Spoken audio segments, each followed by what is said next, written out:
Hi, welcome back to Chadwick Model Railway. I'm Charlie. Well, what's in this one? Well, we've got a bit of track laying that needs to be torn up again because I made a bit of a faux pas. We've got a nice shiny signal, which I'd love to show you.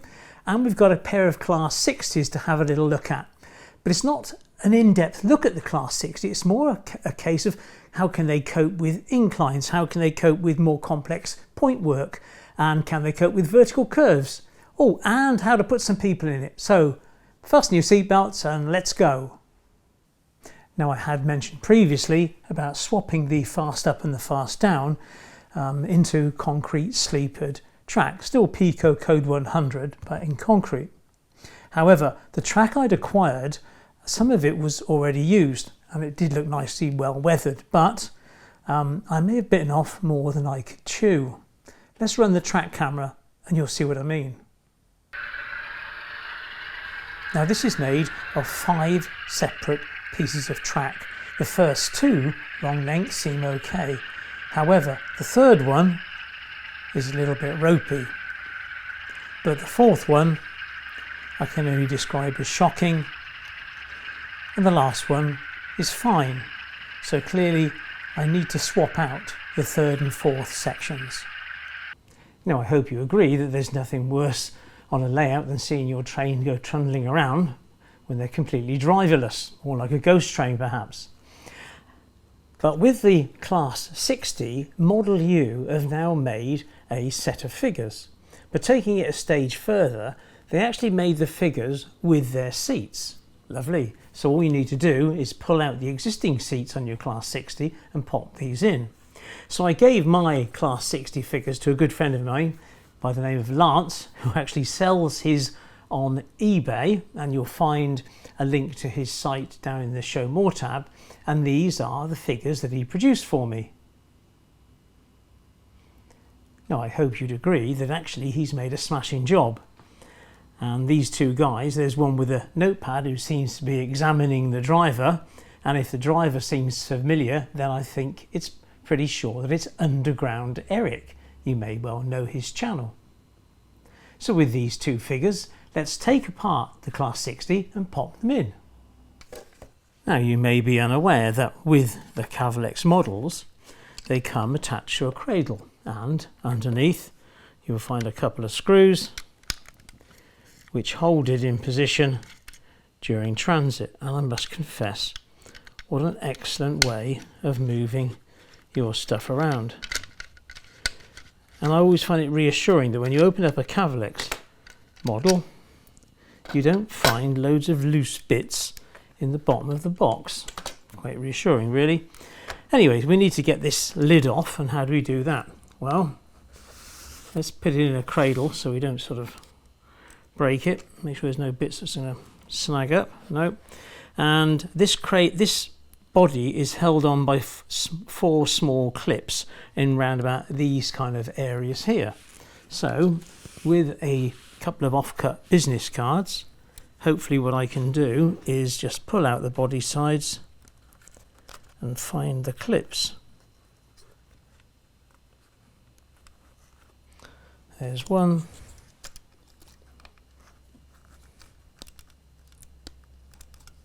I think there's the other one. And on this side,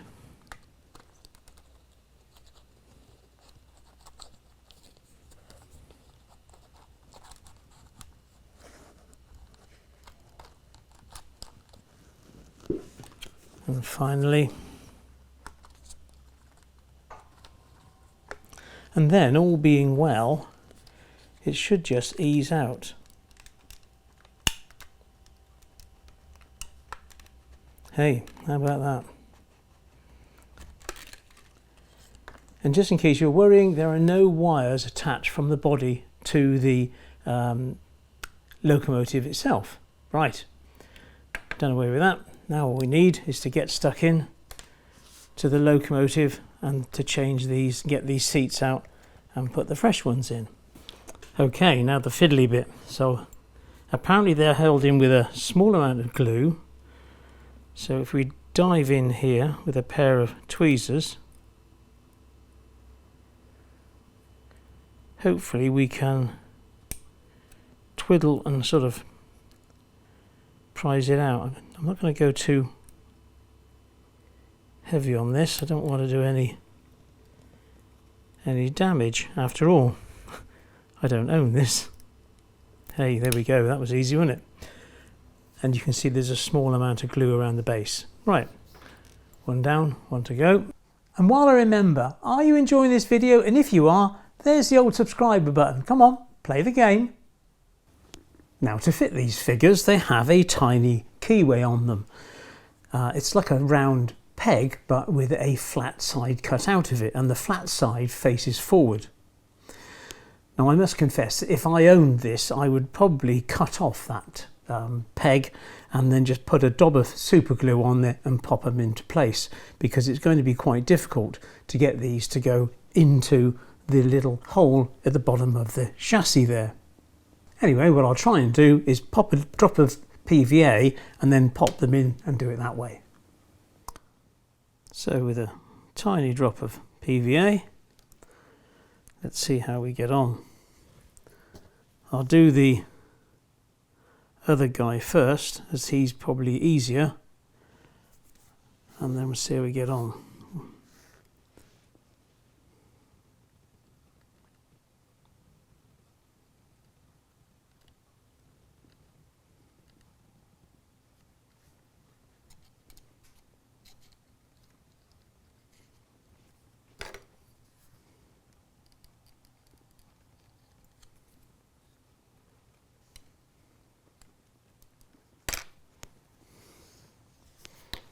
Well, he went in straight away. Okay, now the difficult one. Difficult because there's less room.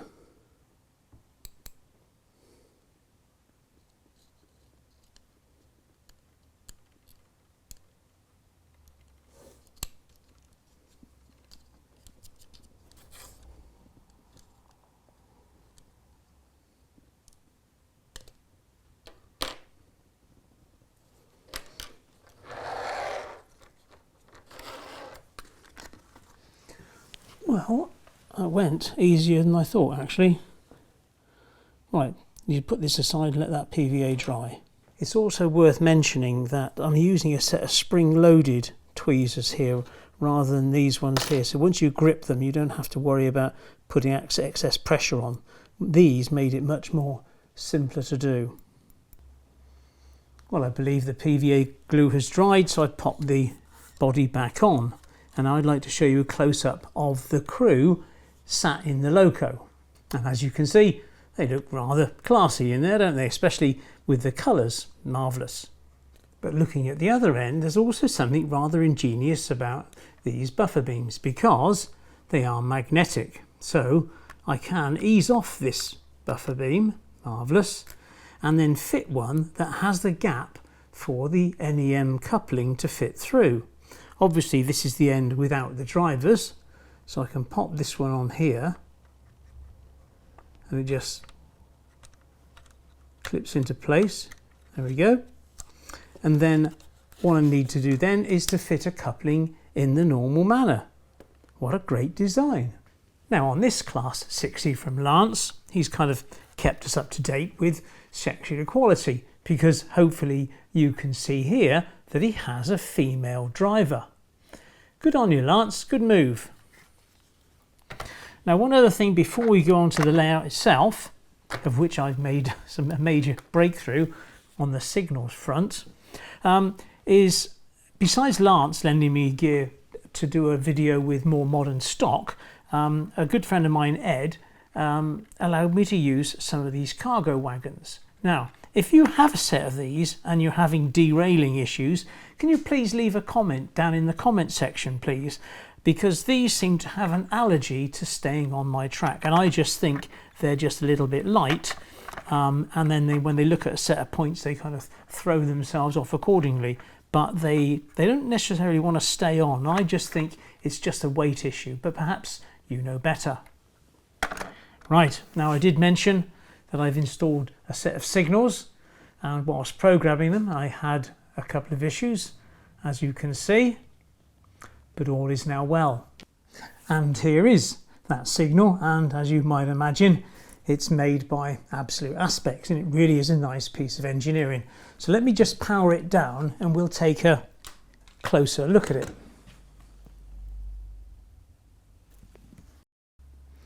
And as you can see, it's a three-aspect signal with 3 ID plates being Chadwick 30, 32 and 34, because they count down towards London and they're even numbers. There's a socket on the, there's a plug on the base which goes into the socket on the board, and obviously all the metalwork associated with it. There's obviously the ladder and the protective railings on the gantry. It's a nice bit of kit, it really is. And Tom, I'm most grateful, mate. And looking down into the track bed, we can see the socket, and excuse the bits of white plastic card where my measurements weren't quite right. And how does it work? Well, it's with this device here, known as a SIG M20. And perhaps you can see that Chadwick 32, 30 and 34, here are my three aspect signals, and you can see the green, yellow and red cables. There's also a brown cable, which is the common that goes to the board that sits underneath the signal base. And then popping the signal back into place, it's just a case of lining up the pins with the socket, giving it a wiggle, and in it goes. I put a little bit of plastic card there just to keep it straight. And then if I power back up the SIG M20, hopefully the lights will come on. And as you can see, we've got a green on the faster up. But if I were to change a point, then you can see we change from the fast up to the exit of platform 2. It's all straightforward, works with point positioning and block detection. Now you're going to have to forgive the mixture of eras here, I'm afraid. And up in my branch line station, I've got my little 2-car DMU ready to come out and go to the main station. And also the GBRF Class 60 with the cargo wagons and a couple of tankers.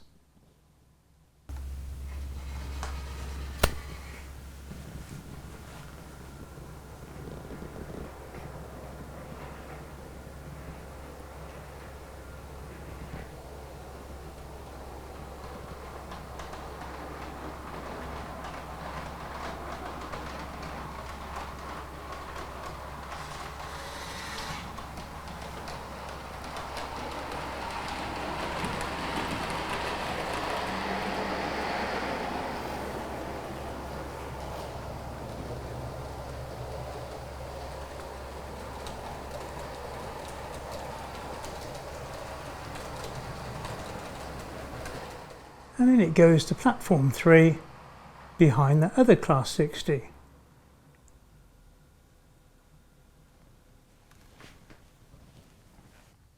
So with the DMU out of the way, the Class 60 can start up.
Next we have our freshly manned GBRF flashing up to go to platform 1.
This will allow the HST to come straight through.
Now this video was never going to be an in-depth look at the Class 60, whether it's its features and its sound profile and all this stuff and the detail. It was more a case of filling in the gaps which other videos didn't really seem to cover. And that was how it reacts in more complicated point work, such as double slips, the dreaded Pico diamond crossing, and of course vertical curves that come off the top of the viaduct and then run down towards the helix. And as you can see coming along here with this 56, it runs down and it goes through the point and the diamond crossing faultlessly. Beautiful, it's a pleasure to see. So let's do the same now with a pair of 60s going through that same bit of point work.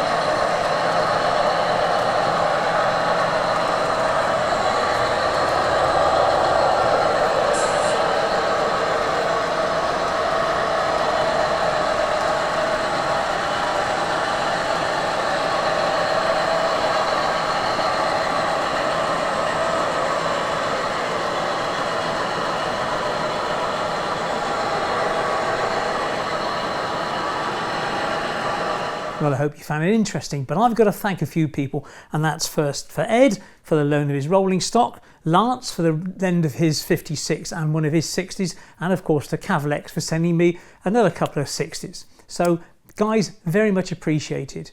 And if you're interested in Lance to paint your figures, then have a look in the Show More tab. There should be a link to his Facebook page and, more importantly, his email address should you wish to put an order in. I must confess, he does paint some quality figures. So there's just time now to thank the patrons, and if you want to be one, there's the old button, but many thanks for your support. There's the old subscriber button, much appreciated. If you're at Key Model World next weekend, do come over and say hello, and in the meantime, here's a good rib tickling video, and I'll see you in 2 weeks' time. Thanks a lot, take care. Bye bye.